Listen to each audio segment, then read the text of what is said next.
दौसा की इस किसान महापंचायत का आयोजन करने वाले हमारे स्थानीय विधायक, पूर्व मंत्री मुरारीलाल मीणा जी और हमारे बांदीकुई से विधायक सम्मान्य खटाना साहब, हरीश मीणा जी, पीआर मीणा साहब, सुरेश मोदी जी, वेद सोलंकी साहब, हमारे जिला कांग्रेस कमेटी के अध्यक्ष रामजीलाल ओड साहब, मंच पर नगर परिषद की चेयरमैन साहिबा, पूर्व जिला प्रमुख साहिबा, इस महापंचायत में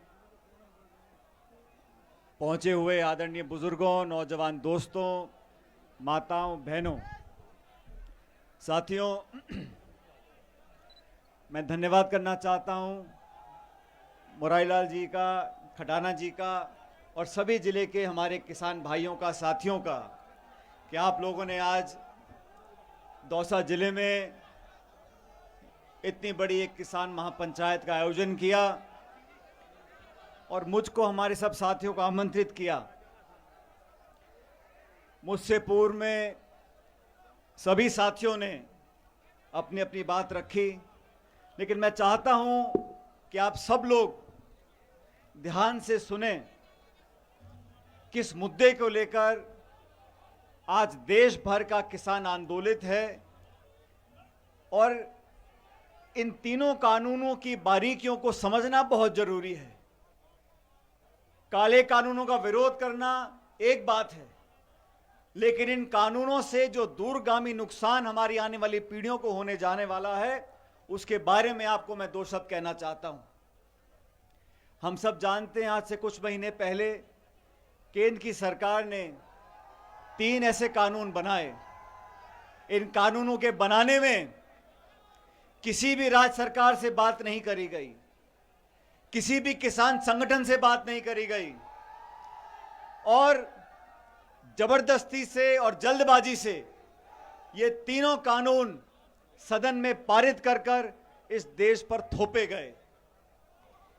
ये कृषि कानून, जिनको केंद्र सरकार बोलती है कि किसानों के हित में है, मैं आप लोगों को बताना चाहता हूं, ये ऐसे कानून बना दिए गए हैं जिसका विरोध पूरे देश में हो रहा है। दिल्ली की सरहद पर 2-2.5 महीने से इस कड़कती ठंड में हमारे किसान साथी बैठे हैं। सैकड़ों किसान हमारे शहीद हो गए। वो सारे किसान जो दिल्ली में बैठे हैं, वो किसके लिए संघर्ष कर रहे हैं? 86% इस देश का किसान छोटा किसान है। 2 बीघे, 3 बीघे, 4 बीघे में खेती करता है। उस किसान को पाबंद कर देना, उस किसान के भविष्य को नष्ट कर देना, चंद उद्योगपतियों की वजह से पूरी किसान कौम का भविष्य अंधेरे में धकेल देना, सरकार ने जो किया है साथियों, सरकार ने जो कानून पारित किए हैं, वो कहते हैं कि आप अपनी फसल कहीं भी बेच सकते हो। आज भी आपको कौन रोकता है? लेकिन मंडियों को समाप्त कर देना, उद्योग के लिए होता है समर्थन मूल्य, किसान का न्यूनतम समर्थन मूल्य जो केंद्र की सरकार घोषित करती है, उनको कानूनों में डाला नहीं गया। छोटा किसान 10 बोरी अनाज लेकर दौसा जयपुर से कलकत्ता बंबई जाएगा और वहां पे बड़े बड़े खरबपति उद्योगपतियों से अगर झगड़ा करना होगा तो कहा कि एसडीएम के पास जाओ और कोर्ट कलेक्टर के पास जाओ। इन कानूनों में कहीं प्रावधान नहीं है कि छोटे किसान की रक्षा होगी। इन तीनों कानूनों के विरोध में 3 महीने से किसान दिल्ली के सरहद पर बैठे हैं और किसानों ने गांधीवादी परंपरा का परिचय दिया। संयम से समझौता करने के लिए बात करी, शांति से, प्रेम से अपनी बात को रखा। केंद्र सरकार ने 11 बार न्योता दिया, लेकिन क्या मजबूरियां हैं केंद्र सरकार की? ऐसी क्या मजबूरी है, क्या व्यवस्था है आपकी कि आप कानून वापस लेना नहीं चाहते?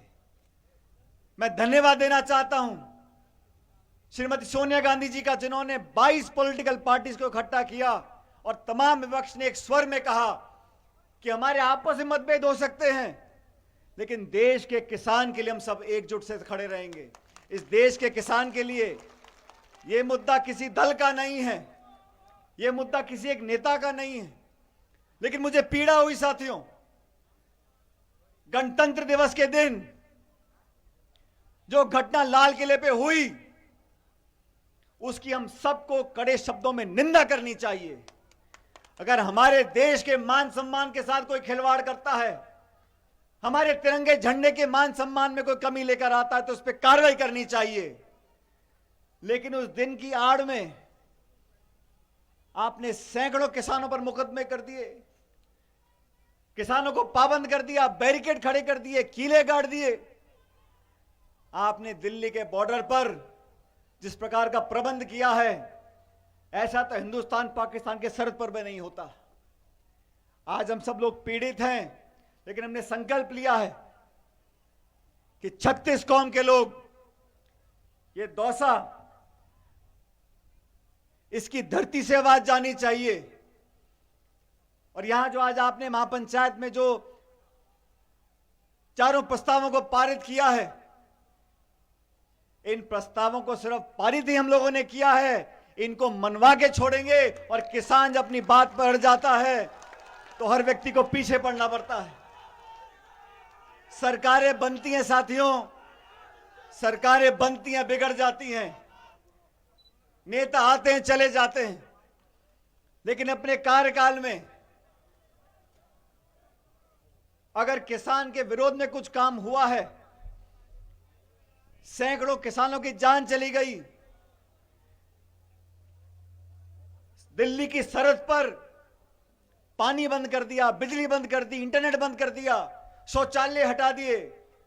इस प्रकार का बर्ताव किसान के साथ अगर कोई करेगा तो पूरे देश का किसान अपने साथियों के साथ खड़ा हो जाएगा।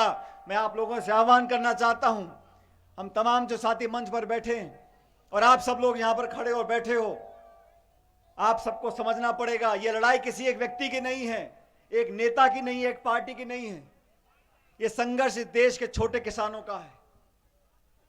यह संकल्प हमको लेना पड़ेगा कि 3 कानून आपने पारित किए। आपने कहा निजी उद्योगपति आप माल खरीद सकते हो, उसकी कोई सीमा नहीं है, स्टॉक सीमा को समाप्त कर दिया। इस देश में खाद्य सुरक्षा का कानून है। आज 2 रुपए के लिए गेहूं और 3 रुपए किलो चावल हम लोगों को मिलता है, क्योंकि सार्वजनिक हमारी जो प्रणाली है उसके तहत गरीब आदमी राशन कार्ड से अनाज ले सकता है। सरकार देती है वो अनाज, और सरकार जब अनाज खरीदना बंद कर देगी तो गरीबों का पेट कैसे पालेंगे? हमारे बीपीएल के साथी जो पीडीएस अनाज मिलता है, सरकार खरीदे तो अनाज मिलता है ना। अगर सारे उद्योगपति अनाज खरीद लेंगे तो खाद्य सुरक्षा कानून का क्या होगा? जो गरीब है, दलित है, आदिवासी है, छोटा है, कमजोर है, उसका पेट पालने के लिए सरकार की जिम्मेदारी है। और सरकार बोलती है कि मंडी बंद नहीं करेंगे। आप बंद मत करो, लेकिन 2-3 साल में अपने आप ठप हो जाएगी। जब मंडी बंद हो जाएगी, खरीद बंद हो जाएगी, तो गरीब आदमी कहां जाएगा? 4-5 बड़े उद्योगपति आपस में समझौता कर लेंगे, फसल के दाम तय कर लेंगे। और मैं पूछना चाहता हूं उन लोगों से जो दिल्ली में आज बैठे हैं, आपने वादा किया था कि किसान की आमदनी दुगनी हो जाएगी। आप में से किसी की आमदनी दुगनी हुई है क्या? यह वादा हमने तो नहीं किया। किसान की आमदनी दुगनी करना भूल जाओ। लेकिन जितने साल आप सत्ता में रहे, किसान की फसल पे जो बोनस दिया जाता था वो भी खत्म कर दिया। किसान की खरीद नहीं हो रही। और जब कोरोना का काल चल रहा था, लॉकडाउन हुआ पूरे देश में, उद्योग बंद हो गए, फैक्ट्रियां बंद हो गई, कारखाने बंद हो गए, लेकिन किसान ने खेती बंद नहीं करी। और किसान की बदौलत आज हमारे भंडार भरे हुए हैं, हम लोग अपना पेट पाल सकते हैं। उस किसान के साथ अगर कोई धोखा करेगा, कोई ज्यादती करेगा, तो हम सब खड़े होकर उसकी मदद करेंगे। आज इस महापंचायत से संदेश जाना चाहिए पूरे प्रदेश और देश के अंदर कि हम सब किसान भाई एक हैं, हम सब मिलकर दबाव बनाएंगे। और ये परंपरा है, संस्कृति, इतिहास है इस देश का, इस जनता का, समाज का, कि प्यार से, भाईचारे से, अमन चैन से, गांधीवादी तरीके से अपनी बात को मनाना हम लोगों को आता है। जो आंदोलन चल रहा है आज दिल्ली के चारों तरफ से, उसमें हम सबका समर्थन है। हम सब कांग्रेस पार्टी के लोग हैं, हमारी सरकार राजस्थान के अंदर है। हमने सदन में वो कानूनों के खिलाफ में विधानसभा में कानून पारित किए, लेकिन उनको मंजूरी नहीं मिल रही है। अलग अलग राज्यों ने केंद्र सरकार के तीनों काले कानूनों के खिलाफ विधानसभा में कानून पारित किए, लेकिन जबरदस्ती हो रही है। आप रोज अखबार टेलीविजन देखते हो, अरे किसान हमारे हैं, ये अलगाववादी नहीं है, ये आतंकवादी नहीं है, ये उग्रवादी नहीं है। इनको बदनाम करने की जो साजिश है उसका पर्दाफाश हमको आपको करना पड़ेगा। आप सबसे मेरा आवेदन है, आने वाले समय में पूरे प्रदेश और देश में जो किसान साथी संघर्ष कर रहे हैं, सबका साथ हम लोग लेंगे। और मैं धन्यवाद देना चाहता हूं राहुल गांधी जी का भी और तमाम साथियों का, जिन्होंने किसान की आवाज उठाने में कोई कमी नहीं छोड़ी। और हमको आपको मिलकर इस आंदोलन को तेज करना है। लेकिन याद रहे, कोशिश की जाएगी, साजिश की जाएगी, भड़काने की बात की जाएगी, लेकिन हम अमन चैन शांति से, सभ्यता से, भाईचारे से, प्रेम मोहब्बत से, जो हमेशा से हम करते आए हैं, सब जाति, बिरादरी, धर्म, समुदाय के लोग मिलकर केंद्र की सरकार पर दबाव बनाएंगे। आज हमने यहां से शुरुआत करी, इससे पहले हमने सभाएं जयपुर में भी करी थी, लेकिन दौसा का अलग इतिहास है। ये स्वर्गीय पायलट साहब की कर्मभूमि रही। आप लोगों की सेवा करने का मुझे मौका मिला और मैं आप लोगों को वादा करके जाता हूं, हर परिस्थिति में हम आपके साथ खड़े रहेंगे। आज पूरे देश का किसान हम सब नौजवानों साथियों की तरफ देख रहा है। आज इस मंच से जो प्रस्ताव पारित हुए हैं, उन प्रस्तावों का मैं समर्थन करता हूं और मैं उम्मीद करता हूं कि आज की इस पंचायत के बाद आने वाली जो रूपरेखा तय होगी, उसमें हम पूरी दमखम के साथ हमारे किसान साथियों को समर्थन करेंगे। मैं धन्यवाद देना चाहता हूं मुरारी जी का, खडाना जी का, कि आपने हम सबको आमंत्रित किया। लेकिन साथियों, ये चुनौती का समय है। हम सब लोगों को, पूरे देश की जनता आज देख रही है कि हम लोग आगे क्या करेंगे। मैं ऐसा मानता हूं कि इन तीनों कानूनों को सरकार को, केंद्र सरकार को वापस लेना पड़ेगा, और वो वापस तब लेंगे जब हम उन पर दबाव बनाएंगे। और दबाव बनाने के लिए हमें जो कुछ भी करना पड़ेगा गांधीवादी तरीके से, उस काम को हम लोग करेंगे। आज जो प्रस्ताव पारित किए हैं, मैं उनका समर्थन करता हूं और आप सबसे आग्रह करता हूं, एक बार दोबारा आप लोग हाथ खड़े कर इन चारों प्रस्तावों का समर्थन करो, ताकि देश के राष्ट्रपति, प्रधानमंत्री को बता सकें। मेरे साथ जोरदार नारा दो, जय जवान, जय जवान, जय जवान। बहुत बहुत धन्यवाद। राम राम साहब।